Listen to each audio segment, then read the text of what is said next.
الله أكبر الله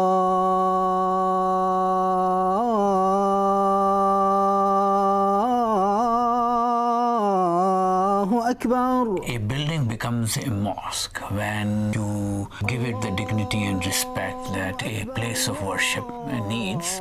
A place is not defined by the structure, it is defined by the people and the ideas they have.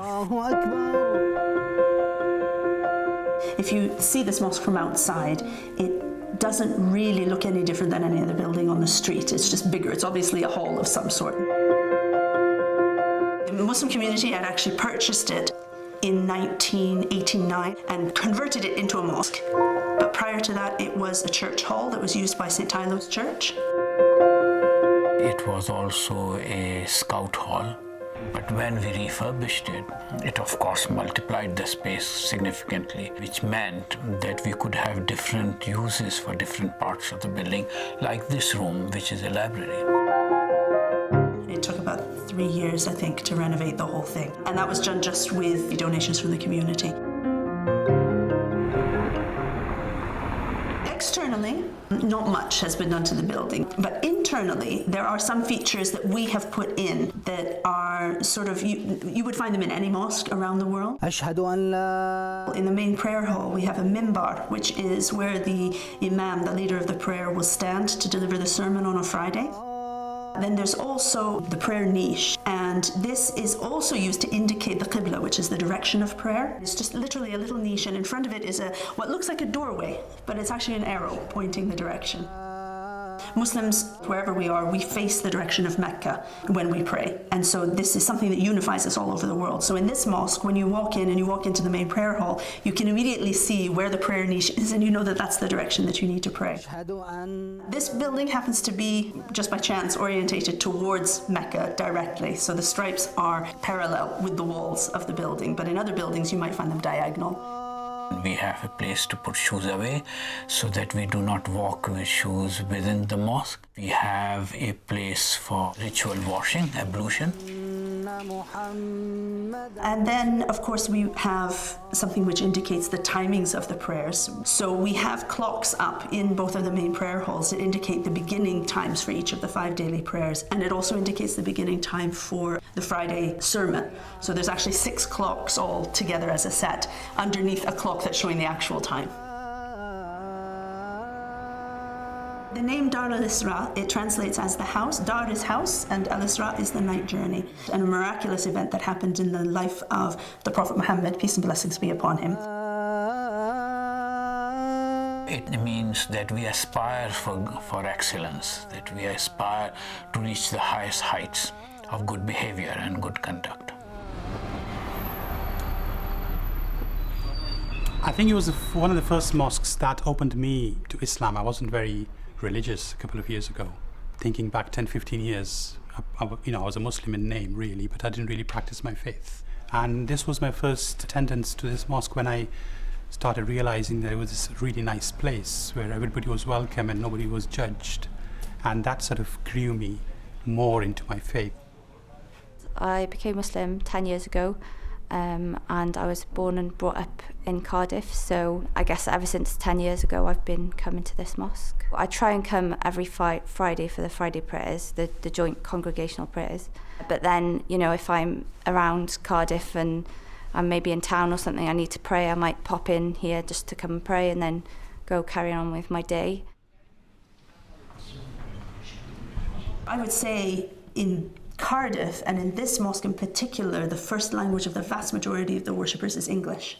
Few of them it's Welsh. But in terms of ethnic makeup, it's very diverse. Everyone comes to the mosque, he feels he's coming to his home, and we have all nationalities. When I came first time, I feel they are very friendly and they are welcoming. And it was a good opportunity for me because I'm a foreigner here, I don't know anybody, so I like to join them. Another sort of... Purely for modesty purposes, men and women will pray in separate spaces because it would be distracting, because you're literally shoulder to shoulder. Ihsan, Allah ordered you for everything beautiful. As Muslims, we're taught that you can't practice your religion properly if you're isolated, that it is a congregational religion. Improve your life. يأمركم بالعدل. Allah is ordering you to be a just. Allah is ordering you to have justice in your life. The mosque is the place where everybody congregates together to worship God. Allahu Akbar.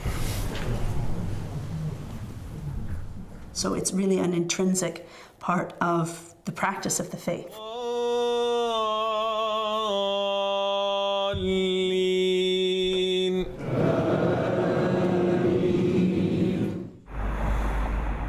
It's not exactly mosque for prayer only. If you call it mosque, so it is mosque for everything. We call it Islamic center or community center. Fortunately, the people who have been using Dar Ul-Isra have a broader understanding of worship, that it should meet also the cultural and social needs of the congregation. A mosque has got multiple features and multiple functions that it provides. Prayer is only a part of it. As you know, during Ramadan, we had 12,000 brothers and sisters attending throughout the months. Not only Muslims. We have the management team and the administrative team, and I'm part of the administrative team, so we oversee just the day-to-day operations of the mosque. We have study circles, and because we are trying to work with a broader agenda, we have study circles not only for men, which traditionally mosques have, we have study circles for women, we have study circles for young men, young women, and children. Specifically, this mosque, there are more open opportunities for us. Most of the team here are women actually. They give us chances to work with them and to improve. They give us opportunities for men and women, both equal chances.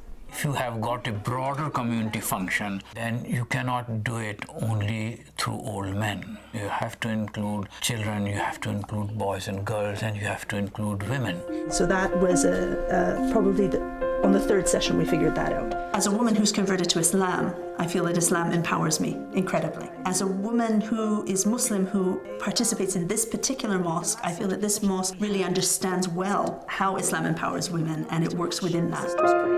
I think the timing of when the mosque was built has a lot to do with this, because a lot of mosques in the UK were sort of built in the 1950s, 1960s, and they're just, the women hadn't come over yet. This mosque being built more recently and being established more recently, and plus it was established by students who had come with their families, so automatically their families needed somewhere to pray. So from the get-go, it was a very inclusive space. You're going to have a couple of games today. You provide the mosque as a functional basis for children.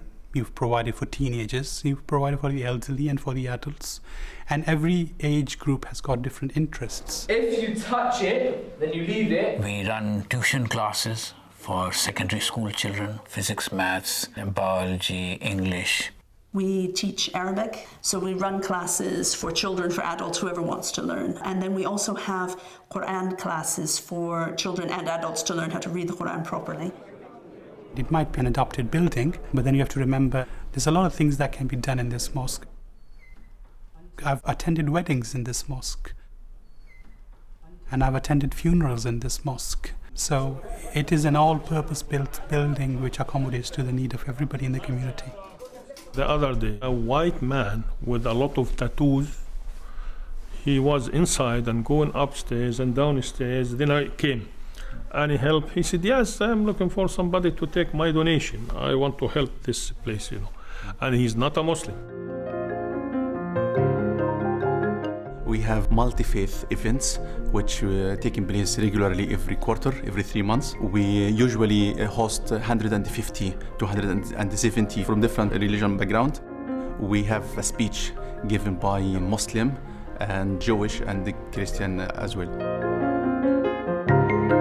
I'm a volunteer here. I'm not a Muslim. I come to this mosque at least once a week, either for a public lecture or to tutor secondary school children in English. This, from my experience, it's almost a community hub. There are open days held here quite frequently for primary school children and also some secondary school children, where people can experience being in a mosque. Last Ramadan, we had a sharing Ramadan program. We host 120 non-Muslim guests. They come and experience how the Muslim fast and how we break fast. A great opportunity to make our Muslim community fully integrated on the bigger Welsh society. We believe we are a Welsh center for everybody, not only for Muslims. Food recycling is a concern, collecting food for homeless people is a concern, then how we support refugees is a concern. And these are broader issues besides pure worship. If, of course, you try to change things too quickly, the mosque elders get very anxious. You can do a lot without rocking the boat. A lot of us over here, we have done things quietly and moved things forward. This is our society. If anything is hurt in this society, there will be no differentiation between you and me and him, and so all of us are responsible. We have a win-win situation. We are able to have this dialogue which encourages the young, which encourages women, which encourages young men, while at the same time we are able to look after the needs of the very old.